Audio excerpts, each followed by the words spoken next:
Olá, tudo bem com vocês? Espero que sim. No vídeo de hoje, olha só que luz forte. A luz vai oscilar bastante neste vídeo, tá? Que eu estou dependendo totalmente da luz natural. Mas o Cântico de Ayn Rand. Mais um vídeo no meu canal sobre Ayn Rand. Se acostumem. Esta aqui é a segunda ficção que eu li de Ayn Rand. A primeira foi A Revolta de Atlas, que tem mais de 1000 páginas. Este aqui é muito mais curto para quem quiser começar a ler Ayn Rand. Nesta edição aqui, se você for tirar o comecinho, que tem uma apresentação e ainda uma introdução breve da Ayn Rand, esse livro aqui tem menos de 100 páginas e olhe só o tamanho da letra. O tamanho da letra é assim. Então, se você quiser, você pode ler este livro em um dia, se você estiver acostumado a ler livros. O Cântico é o livro que mais destoa do estilo de Ayn Rand quando se compara a outras obras dela, como A Revolta de Atlas, A Nascente e Nós que Vivemos. Por mais que não tenha lido estes dois, eu sei que a forma como estes livros foram escritos é uma forma totalmente diferente de O Cântico. Porque o Cântico, primeiro, ele é escrito como um diário. Segundo, ele utiliza uma linguagem quase bíblica, quase messiânica. Talvez de forma mais poética que os outros livros. Tanto que, originalmente, ela queria que, em vez dessa obra se tornar um filme ou uma minissérie, como ela gostaria que tivesse acontecido com as outras obras dela, ela disse que isso aqui poderia virar uma animação. Até aceitou a ideia de daqui a pouco virar um balé. Na primeira página, aliás, se percebe que a pessoa que escreve utiliza a palavra nós para se referir a si mesmo. É um homem que não conhece a palavra eu, que não conhece a conjugação na primeira pessoa do singular. Conforme vamos lendo, percebemos que é uma sociedade que vive sob um certo regime totalitário, em que as pessoas falam assim, falam utilizando as outras conjugações que dão uma ideia de pluralidade. A história parece que acontece no passado, mas na verdade ocorre numa época talvez muito próxima à nossa ou até mesmo no futuro. Por mais que nesta distopia as coisas aconteçam sob um regime totalitário, não é preciso usar muito a força para convencer as pessoas a aceitar esse regime. É um regime opressivo, muito opressivo, só que muitas pessoas aceitam essa condição. São pessoas que internalizaram um suposto ideal, que é o ideal da coletividade, do coletivismo. Aceitam aquela filosofia como a correta, aquela visão de mundo como inquestionável. Tudo precisa passar por uma burocracia, tudo se passa pelo crivo de certos conselhos.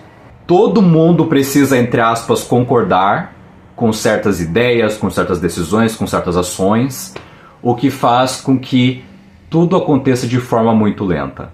E eles têm uma tecnologia que é do passado.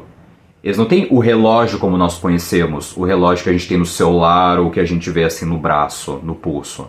Eles utilizam aquele relógio de sol. Eles usam aquilo para ter uma noção de tempo. Eles não têm lâmpadas. Eles utilizam a vela. E a vela era uma invenção recente. E para que a vela existisse, precisava da aprovação de todos. Então, eles estão redescobrindo aquilo que para nós a gente tomamos como garantido. Embora a primeira edição deste livro tenha sido publicado em Londres em 1937, porque não foi possível publicar nos Estados Unidos, para vocês terem uma noção, porque essa aqui era a época vermelha, né? A década vermelha, como eles costumam chamar, né? A década vermelha é aquela época em que não se podia questionar nos Estados Unidos a ideia de que socialismo era algo ruim, que comunismo era algo ruim, que o coletivismo era algo ruim. Então, era uma época, né? Então, essa década de 1930, a União Soviética estava fazendo uma coisa incrível. Hoje é muito fácil nós criticarmos o comunismo, certo? É muito fácil criticarmos o socialismo. É só a gente falar, olha só quantos milhões de mortos, né? Hoje é muito fácil. Mas e na época em que isso ainda não estava acontecendo em massa? A Ayn Rand estava indo contra. E nos Estados Unidos, ela não conseguiu publicar esse livro. Então, ela conseguiu publicar em Londres porque lá eles já tinham um pouco mais de noção desses males do que nos Estados Unidos. Pra vocês verem o nível das coisas. Desculpem o barulho, tá? Estou gravando muito perto da rua. Todo sinal, toda indicação de individualidade é extirpado na medida do possível nesse regime. Tanto que o nome do personagem é Igualdade 72521 ou Igualdade 72521. Existem essas palavras mágicas que nós mencionamos hoje que faz as pessoas tomarem uma ação automaticamente, defender automaticamente, só porque se coloca um nome bonitinho. Então fizeram isso com o nome dos personagens. Então temos, por exemplo, o Coletivo 00009, temos Fraternidade 93452, Democracia 46998, Internacional 15537, Solidariedade 81164, Unanimidade 73304, Harmonia 92642, Similaridade 50306. Olha só o nível da ironia aqui. E desde o começo ele percebia que ele era diferente. Então ele explora o mundo quebrando leis, né, e tentando fugir do sistema sem ser percebido. E ele realiza experimentos. Ele se torna uma espécie de cientista. Ele descobre coisas que precisavam passar por vários conselhos, porque nessa história cada um tem uma função definida pelo governo. Então, por mais que ele tivesse desejo de ser um erudito, porque existe o Conselho dos Eruditos, o governo foi lá e prescreveu: você será um varredor de rua. Somos um por todos e todos por um. Não há homens exceto o grandioso nós. Uno, indivisível e eterno. E nessa história ele conhece Liberdade 53000 ou 53000, como preferirem, certo? Essa é uma mulher que ele conhece e também descobre que ela também está buscando aquilo que eles não sabem qual é o nome exato, que é individualidade. Que eles têm valores que eles querem preservar, que eles querem aprender sobre o mundo que há em volta, que eles não querem ser obrigados a fazer aquilo que mandam. Sob esse sistema, ninguém é feliz. A felicidade ela é condenada, porque a sua felicidade, a forma da sua felicidade é individual. Você pode estar dançando, você pode estar cantando, você pode estar pintando, você pode estar dando a sua opinião sobre certos assuntos, e você tem opiniões que são só suas sobre os seus valores, né? Tudo que é sinal de individualidade é destruído. Então todos vão se vestir da mesma forma, vão usar os mesmos uniformes. Não existe diferenciação entre as pessoas, até porque isso seria desigualdade. Quem é que quer desigualdade, certo? Outra forma de individualidade é o amor.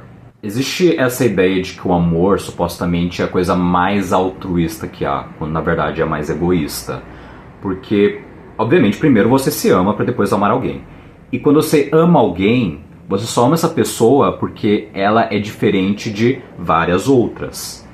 Então, você tem certos valores e você vê seus valores, os seus, refletidos nessa pessoa.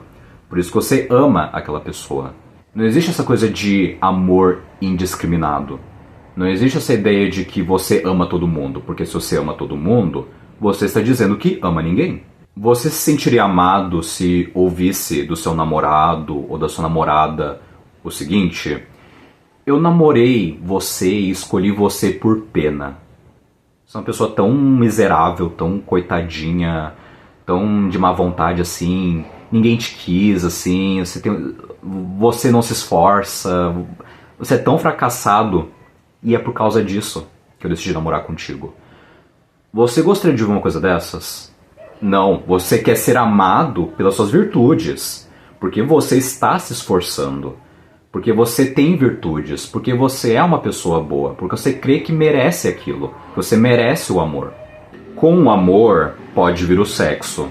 E aqui, sexo é uma época definida do ano. Pega um homem aleatório com uma mulher aleatória e os dois, eles se relacionam num canto especial, quase como se fosse numa fazenda. E aí vai que sai um filho ou não sai um filho, enfim, vão fazer e aí vai ser um filho. E esse filho não conhece o pai e nem conhece a mãe, porque conhecendo o pai e a mãe, surge uma noção de individualidade, certo? Então no momento que o bebê nasce, pode tirar da mãe e não vai conhecer o pai. Então ninguém sabe do seu passado e não tem como saber do seu futuro familiar, genealógico. Quanto à história, eu vou deixar mais ou menos por aqui. Agora vamos falar sobre esta edição em específico. Eu não gosto de ser um hater, ok? Eu não gosto. Embora nesse canal eu fale mal de muita coisa e na vida a gente precisa falar mal. Mas essa tradução aqui, especialmente quanto à gramática, é deplorável. Eu teria pluralizado algumas palavras que não foram pluralizadas. E algumas conjugações eu teria mudado. Mas mesmo assim, vamos dizer que eu possa ignorar isso. Mesmo assim, há problemas de gramática no geral nessa obra, nessa tradução aqui. Talvez a ideia, talvez a forma como comunica a história, talvez seja boa. Talvez as palavras em si não tenham sido tão distorcidas. Embora dá pra fazer de novo aquele estilo que eu falei pra vocês, de algo mais messiânico, mais bíblico, de tempos idos, né, de, enfim, utilizar um estilo mais arcaico. A colocação pronominal aqui tá uma bagunça. Às vezes o que podia ser uma ênclise era uma próclise, e a próclise virou uma ênclise. Quem escreveu esta apresentação foi André Assi Barreto. A decadência tecnológica em Cântico. Um dos temas comuns aos romances de tipo distópico é que, na ordem totalitária que usualmente descrevem, a tecnologia toma proporções colossais e é usada como ferramenta para o estabelecimento e manutenção dessa ordem. De Metropolis, de Fritz Lang, ao, citamos mais uma vez, 1984, de George Orwell, é o que observamos: um futuro tecnologicamente avançado que oprime os indivíduos, que se serve desses vastos recursos tecnológicos que produz para controlar a vida e o pensamento das pessoas. O tema da opressão individual é central em Cântico. Alinhando a obra com a peça de Orwell, contudo, no estado descrito por Rand, há um retorno à segunda idade das trevas tecnológica, fazendo, mais uma vez, a obra destoar-se de outras distopias. Não há energia elétrica, não existem arranha-céus ou trens. As mais recentes inovações são o vidro e a vela, muito embora a força física abunde. Ayn Rand, diferentemente de outros autores de distopia, pelo menos a maioria deles, não todos, ela temia o retorno ao primitivo, e não avanços tecnológicos que iriam oprimir a população. Os robôs vão nos oprimir, a tecnologia da inteligência artificial vai nos oprimir. Ela não temia isso. Os computadores vão nos oprimir. Dá para usar essas tecnologias para nos oprimir? É possível. Só que num regime totalitário não tem como tecnologias avançarem de forma uau, avassaladora. Não tem como. Na maior das hipóteses é aquele avanço lento, como é mostrado em Cântico. É um avanço lento que precisa da aprovação de vários conselhos, de uma burocracia. Se alguém não gosta da tecnologia porque vai afetar o trabalho de certas pessoas, então pode cortar porque isso aí não vai servir ao bem coletivo. No caso da União Soviética, por exemplo, vamos pensar na época ali da Segunda Guerra Mundial, que estava no finzinho, ou até mesmo na época que a gente chama de Guerra Fria, né? A União Soviética investia muito na corrida espacial, mas não investia muito em outras formas de tecnologia.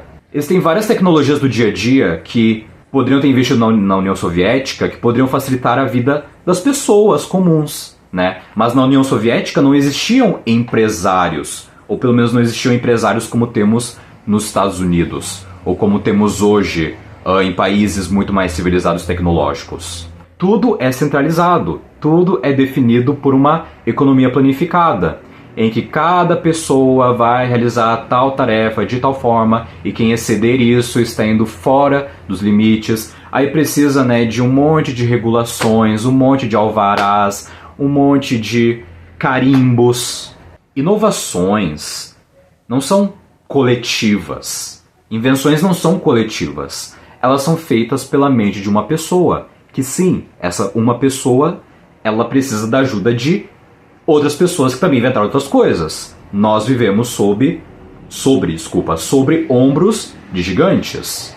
Só que não é porque eu inventei uma coisa que toda a sociedade precisa receber alguma coisa em troca disso porque eu inventei tal coisa. Ou porque eu tive essa ideia. Todas as grandes criações e invenções, produções industriais, medicinais, científicas, etc., são produtos da mente e de uma mente livre. Força se opõe à mente, para Ayn Rand. Esse tipo de aperfeiçoamento se dá sob quaisquer circunstâncias ou depende de algum contexto político e social específico? A resposta de Rand em Cântico e em algumas de suas outras obras é que uma mente genial e criativa precisa de um ambiente em que a liberdade impere. Uma mente livre e criativa é um desafio constante aos interesses de uma ordem ditatorial, e é por isso que a liberdade de discurso e pensamento é imediatamente cerceada em governos totalitários, seja de tipo nazista, comunista ou fascista. Eu sempre me peguei pensando como é que pode uma pessoa simplesmente pensar de forma diferente do coletivo em que vive. Por mais que a pessoa viva numa ditadura, por que existem dissidentes? Porque as pessoas fogem do país delas e tentam fugir. Ué, a gente não vive num meio e todo mundo pensa de forma parecida? Se fosse assim, por que a gente não pensa de forma parecida então? Vou contar uma anedota pessoal. Eu lembro de um garoto com o qual eu estudava na escola e ele estava comentando a respeito de outro colega meu, né, que tinha visões que ele dizia que eram bolsonaristas, certo? Aí ele falou que ele, esse colega, só acreditava naquelas ideias porque o pai dele era um bolsonarista. Daí quando ele falou isso, eu fiquei pensando, mas e se fosse o contrário? E se o pai dele fosse um petista? O que ele poderia dizer? Esse meu colega poderia ter dito que, na verdade, ele tem ressentimento do pai por ser petista e por isso ele é bolsonarista. Ou acredita nas ideias que supostamente Bolsonaro defende. Se é que Bolsonaro defende alguma coisa. E se o pai tivesse sido um moderado, entre aspas, aí como é que ficaria a posição dessa pessoa? Você sempre pode buscar um monte de justificativa. Você acredita nisso porque você conversou com aquela pessoa. Tá, mas as suas ideias precisam vir de algum lugar. Alguém precisa articular, você precisa ler livros, você vê coisas na internet, você absorve de algum lugar. Então você precisa pensar e se convencer daquela ideia. Ponto. É a física, é uma bola de bilhar, entendeu? A pessoa nasceu um pouquinho diferente, é a genética dela, entendeu? É a genética dela. Então a pessoa nasceu um pouquinho diferente por causa da genética dela e é por isso que ela acredita naquilo. Mas pense assim, se você não acredita no livre-arbítrio e você acredita na verdade no determinismo, no lugar, então para que discutir? Para que conversar? Porque convencer alguém de alguma ideia, se a pessoa ela nasceu daquela forma e você está convencendo alguém porque você já ia fazer aquilo de qualquer forma? O ramo da ética, por exemplo, só pode existir se há livre-arbítrio. Porque você pode saber, ok, eu vou tomar certas decisões, quais são as certas e quais são as erradas, quais são boas e quais são ruins. Se você acredita em determinismo, não existe ética. Então não venha com discutir questões éticas, querer discutir moralidade, querer discutir o que a gente pode fazer, se o que a gente faz, na verdade, é no automático. Nós estamos determinados a discutir como se a gente acreditasse no livre-arbítrio, nós somos determinados a acreditar no livre-arbítrio, e outras pessoas são determinadas a acreditar no determinismo, tipo... Livre-arbítrio para Ayn Rand não é a mesma coisa que o livre-arbítrio de certos cristãos, de, por exemplo, milagres. Milagres podem acontecer por causa do livre-arbítrio. Nós podemos desafiar a ordem da realidade por meio do livre-arbítrio. Ayn Rand não acredita nisso. A ideia de livre-arbítrio dela tem a ver com a sua consciência apenas. Porque tem muitas e muitas e muitas e muitas coisas que estão fora do nosso controle. A natureza, para ser comandada, deve ser obedecida. Esta é uma frase de Francis Bacon. O ser humano nasce sem um código de ética. Ele precisa aprender o que é o certo e o que é errado. a ética é uma ciência e a gente precisa descobrir o que é o certo e o que é errado. Mas para essa discussão só ir adiante, primeiro você precisa acreditar no livre-arbítrio. Não acreditando no livre-arbítrio, não adianta discutir ética, não adianta nem discutir política, nem discutir arte, nem discutir nenhum produto humano. Você só observa o que está acontecendo e fica calado. Porque se a sua opinião pode mudar a ideia de alguma pessoa, isso é acreditar no livre-arbítrio. A pessoa está fazendo toda uma performance, todo um malabarismo para dizer isso aqui que eu acredito é determinismo. Não é. Como é que fica a ideia de justiça sem livre-arbítrio? Se a pessoa ela fez por causa das influências em torno dela. Ele só é um criminoso porque ele foi criado assim, pela família, pela sociedade dele, então por que prender o pobre coitado se ele não tinha opção? Se ele não podia ser melhor do que isso? A gente vai prender só porque nós estamos determinados a prender essas pessoas? É até difícil pensar, não tem nem como discutir, levar a sério essa ideia, é muito difícil. E hoje eu creio que vivemos num mundo em que, mais do que nunca, as pessoas acreditam na ideia de igualitarismo. É um igualitarismo generalizado em tudo. É algo que passou da política. Nem os marxistas acreditam na ideia de igualdade para todo mundo, uma literal igualdade. Nem marxista acredita nisso.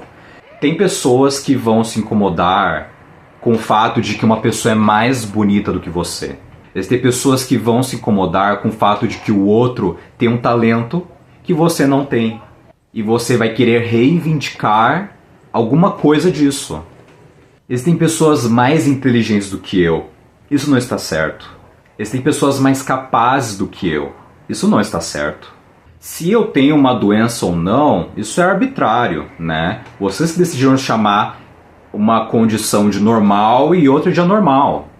Esforço não existe. A pessoa ela nasceu com, daqui a pouco, uma disposição maior do que eu. A pessoa nasceu com esse dom. Não, a pessoa não nasce com dons. A pessoa ela desenvolve os dons. E ela precisa estar vivendo num ambiente em que esses dons sejam incentivados. Dons, entre aspas, porque não é dom. É talento. E é talento que não vem naturalmente, né? Você precisa desenvolver. Ninguém nasce sabendo desenhar um corpo anatomicamente perfeito. Você precisa de aulas para aprender a fazer isso. Ninguém aprende a escrever um belo livro aos 7 anos de idade.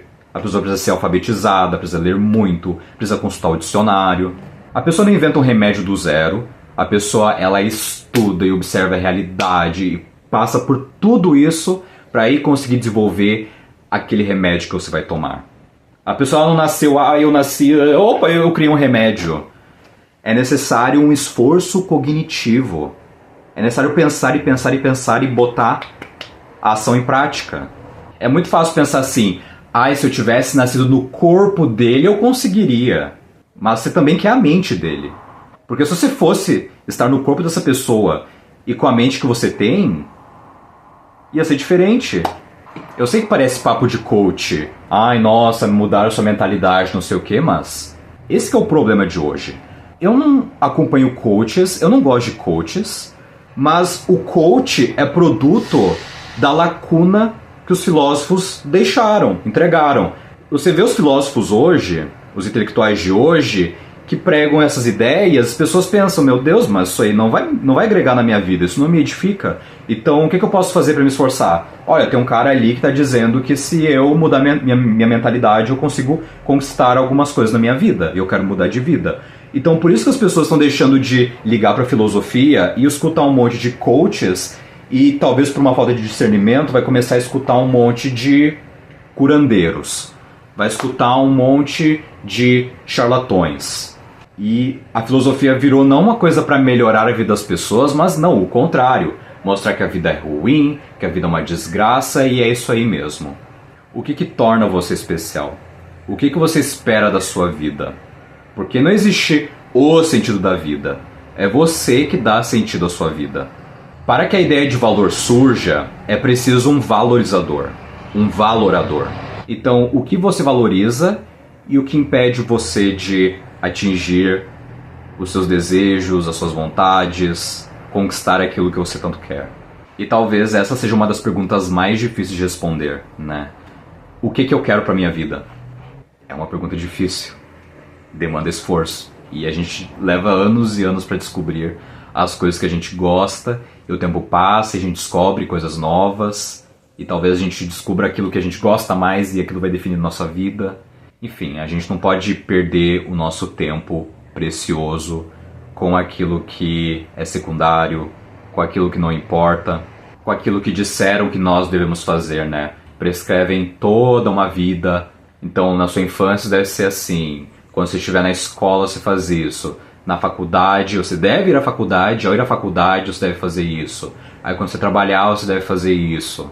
Né? Vão ditando várias coisas e talvez você queira algo diferente que não é incentivado hoje em dia. O que seus pais não incentivaram, sua família não incentivou, os seus amigos não incentivam.